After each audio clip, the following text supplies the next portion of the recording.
Entramos en materia rápidamente. La importancia del voto latino, específicamente en lo que va a ser la elección del gobernador del estado de la Florida. Marily Cancio, activista republicana, me acompaña. Marily, bienvenida. Muchísimas gracias. Al programa. Y también Héctor Caraballo, analista político demócrata. Encantado de estar contigo. contigo. Vista diferente. Encantado de que estés aquí con nosotros, Héctor. El voto latino, algunos números por acá. 14% de los electores de la Florida son latinos. La pregunta es, ¿decide ese voto latino en general, Marily? Yo creo que el voto cubanoamericano aquí en el sur de la Florida fue el que le dio la victoria a Rick Scott hace 4 años atrás. Lo que vamos a ver es cuántas personas salen a votar. Hay un gran voto hispano en el centro del estado, de mayoría puertorriqueña, pero aquí en el sur de la Florida los republicanos que siempre salen a votar, ahora en este medio término que no hay mucho interés en salir a votar, ese voto es un voto que siempre sale para el lado conservador, que puede otra vez ayudar al gobernador. Hay varios Scott. temas que vamos a ir analizando. Héctor, estaba diciendo Marily de la importancia del voto cubano-americano que había elegido al actual gobernador. Estamos hablando de 1.700.000 votantes hispanos en la Florida, votantes, y el voto, según una serie de estudios se ha ido inclinando hacia el Partido Demócrata. Esto numéricamente hablando, no vamos a especular aquí. Eso está comprobado y lo que ella decía, el voto cubano-americano ha ido cambiando, el voto latino ha ido cambiando. Indudablemente. El problema es el siguiente. Los demócratas tienen que tener un margen de ganancia. Siempre han ganado el sur de la Florida.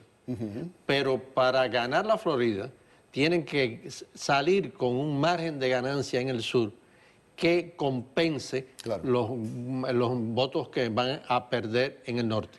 Ella, por ejemplo, ella hablaba de Scott, y si nos vamos anteriormente, la elección Gore-Bush en aquel momento, que el voto latinoamericano fue decisivo. Ese voto ha cambiado, dos preguntas, ¿ha cambiado el voto latino en general y ha cambiado el voto cubano-americano? Indudablemente. El voto cubano-americano, que al fin y al cabo es el que va a decidir, porque es la mayoría del voto hispano en el sur de la Florida, ha ido cambiando continuamente. Por ejemplo, en el año 2000, el voto cubanoamericano solamente fue el 19% por el Partido Demócrata. En el 2004 ya subió a 25%. En el 2008 al 35%. Y en el último estuvo ya en la discusión de que si era el 42 o era el 48%. Por lo tanto, vemos que es un aumento sostenido. Por lo tanto, debemos pensar que en esta elección ese voto va a ser significativo. Estamos hablando de una elección que está muy pareja.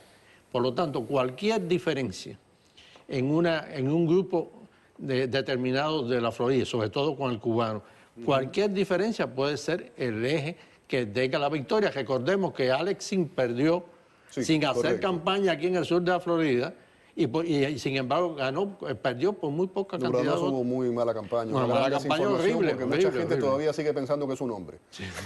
Todavía a estas alturas. Sí, porque no se vio, nadie la vio. Pero hace 4 años atrás, por ejemplo, la campaña de Scott no tenía el énfasis hispano que tiene hoy en día.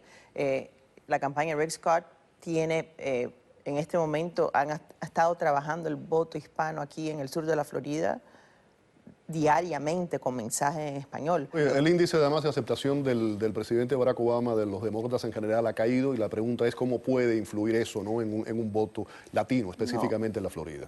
Yo creo que va a influir en el sentido de que el margen de demócratas en el estado es mucho más grande que Qué importante, ahora que tú hablabas, el I-4, ¿no? Ese corredor I-4 creo que se llama, es el centro que está dominado por los puertorriqueños, el área esa de Orlando. ¿Qué importante es? Es muy importante, especialmente en las elecciones presidenciales. Se decide el voto en el centro de la Florida y aquí en el sur. Pero lo que tenemos que ver es cuánta gente sale a votar. Porque hace 2 años atrás, cuando Barack Obama era candidato, mucha gente salió a votar. En estas elecciones, especialmente aquí, las personas no están con mucha energía, con muchas ganas de ir a votar, especialmente los demócratas. Están votando por un ex gobernador republicano. Hay una gran apatía general sobre la clase política, a nivel local, estatal y federal, eso lo hemos visto. Todos los anuncios son negativos. Las personas están cansadas de ver los anuncios negativos. No ven nada positivo sobre ningún candidato. Entonces dicen, ¿para qué vamos a ir a votar si vamos a votar por otra persona que quizás sea corrupto o sea una persona mala? Entonces, las personas que no están al tanto, no conocen bien los candidatos, vamos a ver si se entusiasman, si ven la necesidad de salir a votar. Hay muchas cosas importantes en la boleta, además de la contienda a la gobernación o del congresista. Sí, claro, pero nos estamos rigiendo específicamente en esa contienda. Héctor, una pregunta. ¿Inmigración crees que es importante en el estado de la Florida? Y te digo el por qué digo esto. Nacionalmente sí lo es, por supuesto que lo es. Pero en la Florida tienes ese voto del I-4 puertorriqueño, que inmigración no es decisivo, ni tampoco lo es con los cubanoamericanos. Indudablemente el problema de inmigración no es decisivo en los votos. Es decir, es significativo. ¿Por qué? Porque aunque sean comunidades que no están relacionadas con el problema migratorio, porque son ciudadanos, en el caso de los puertorriqueños desde que nacen, y en el caso de los cubanos tienen una facilidad mucho más rápida de tenerlo, pero indudablemente el caso de inmigración es un caso que al fin y al cabo hace que los hispanos tengan solidaridad con el problema y le interese el problema. Pero indudablemente estamos hablando de comunidades que el problema inmigratorio no es lo esencial, no es lo más importante, aunque estén influenciados e interesados en el problema migratorio. Marily, ¿compartes la opinión? Sí, y yo creo que los demócratas que les importa mucho el tema de inmigración deberían estar muy bravos con el presidente que prometió arreglar eso en el primer año, hace 6 años atrás, cuando controlaba todavía el Congreso. Sí, pero yo porque quisiera entonces, desde entonces, preguntarle a Marilyn que los republicanos, cuando el presidente no lo presentó, todos en aquel momento y ahora están opuestos a la ley de inmigración, porque tienen una ley aprobada Héctor, por... no todos. Bueno, pero tienen una ley aprobada por los republicanos y demócratas del Senado durante hace año y medio y no han sido capaces de aprobarla, Marilyn. Bien sabes que todos los congresistas del sur de la Florida, republicanos y demócratas, están a favor del proceso de inmigración. Y la cosa de inmigración es un problema a nivel nacional, de que nosotros aquí entendemos el problema, pero tiene que resolverse. Por eso la desaprobación del Congreso es tan alta, porque no hacen nada. Indudablemente. Yo creo que tanto republicanos como demócratas realmente han utilizado el tema migratorio. Desgraciadamente ya era para haberse resuelto ese rato. Seguro, sin lugar a dudas. Vamos a entrar un poquito en el tema de la elección. Es una elección atípica entre el titular, que es un republicano, y el predecesor que ocupó el puesto como republicano. Son dos gobernadores. Exacto, son dos gobernadores. Y la pregunta que te quiero hacer, ¿Crist es demócrata o las circunstancias lo han llevado a ser demócrata? Te voy a decir, en Crist que se le habla de que es cambiacasaca, de que cambió... Chaquetero, sí, se lo ha dicho, exacto. Realmente, si tú pones a analizar lo siguiente, Crist fue un centrista republicano y ahora es un centrista demócrata. Por lo tanto, Crist no ha cambiado. El que sí que no ha cambiado... Por ejemplo, él defiende el matrimonio homosexual, está a favor del matrimonio homosexual, que hay algunos republicanos que también lo defienden. Sí. Ahora, ¿defiende la pena con la pena de muerte y con el tema del aborto o es republicano? Pero por eso te digo que es un demócrata centrista. Es decir, que tiene una serie de puntos de un sector y otro de otro sector. ¿Se fue, Marily, se fue Crist realmente porque tuvo en un momento determinado problemas con la extrema derecha del Partido Republicano, con el Tea Party? No. ¿Eso que dicen que la extrema derecha del Partido Republicano ha secuestrado al partido es cierto? No, para nada. Él se fue del Partido Republicano porque él quería ser senador, se quería ir para Washington y quería dejar su puesto aquí en la Florida. Cuando Charlie Crist perdió la primaria republicana contra Marco Rubio, se postuló como independiente. Eso causó mucho daño al Partido Demócrata, que tenía un buen candidato en Kendrick Meek, que estaba en la contienda para senador.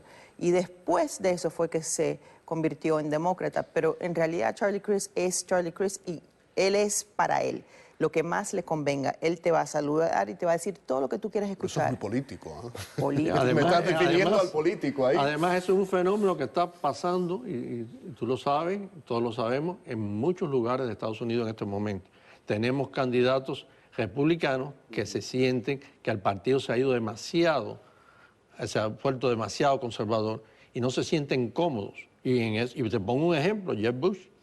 Jeb Bush incluso hay muchos que dicen que este no es el partido republicano de Ronald Reagan. No, exacto. Entonces vamos a suponer, yo he visto ataques contra Jeb Bush muy fuertes de que es un reino, que es un republicano de nombre nada más. Jeb Bush es un republicano. Exacto. Sin nada más, es republicano. Sí, pero tú sabes que hay sectores que no le dicen así. Hay sectores pero bueno, hay sectores también del Partido Demócrata que también son extremistas. Bueno, pero es que cualquier extremo es malo. Exacto, indudablemente, estamos de acuerdo.